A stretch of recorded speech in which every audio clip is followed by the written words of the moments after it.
fans are out in force. And I really what I want to do is slip under the radar and geek out for about an hour at the end of the day, which is what I'll do. The problem is, though, you under the radar is right now before your panel. As soon as you have your panel, there may not be any more under the radar. But there's a nefarious plan, because they're showing Twilight again this evening. I think that'll suck up all the Twi fans, and they'll be able to kind of mingle amongst my fellow geeks undetected, hopefully.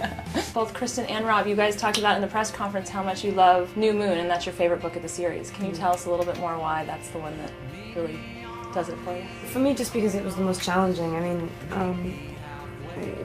not that they're ever at ease. The relationship is always sort of strained. It was just like sort of the lowest point in the series, and also like at the end of that, it's absolutely the most heightened. I mean, the scene where we sort of forgive each other and get back together. It happens within. I mean, it happens in 10 seconds. I mean, like no talk. We don't even need to talk about it. It was like the one that affected me the most. I hadn't read the book before the idea of doing the film came up. I just love the cast. I think they're very talented young actors. And then when I read the book, you can really see the kind of archetypal longing that it embodies. And having been broken up with so many times in my life, I felt I could really identify with Bella. My sort of opinion of the whole series, the relationship between Edward and Bella, I mean, I always saw it as, the thing which I was relating to, the thing which I was kind of trying to draw from was, when you're a guy and you find yourself becoming or being so in love with someone, what?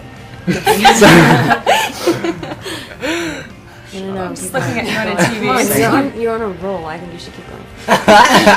You had two big issues to deal with. You had one, Jacob transforming into a werewolf. Was that a challenge to tackle? Hard for Taylor.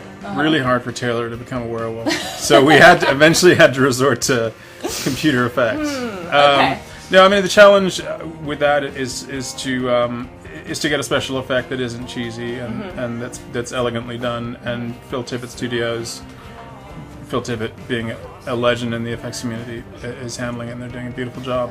And Taylor, you had a lot of work to do in this movie. You had to bulk up really big, we all know about that, but you also spent a lot of time doing a lot of stunts and things like that, too?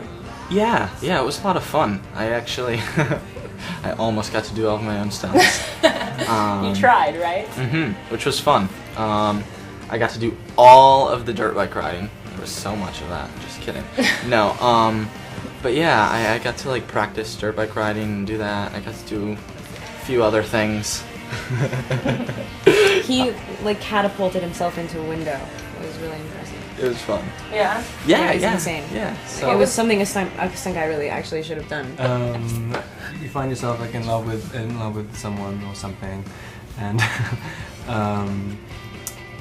it becomes you start to see too much of yourself. You become too aware of yourself. Shut up.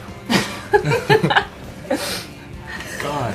And it starts to. I can't concentrate anymore. You get so obsessed with the fact that you think you're not good enough because you think you keep elevating the other person higher and higher. Neither of them think they're worthy. But Bella's the one who can like handle her stuff, and Edward is just an idiot. And New Moon is like, it's the only time where in Twilight he can think in these absolutes. This is why whenever anyone asks about if we have chemistry in the cars, it's not. Do you know what it is? It's like complete animosity. Yeah, right. Possibility.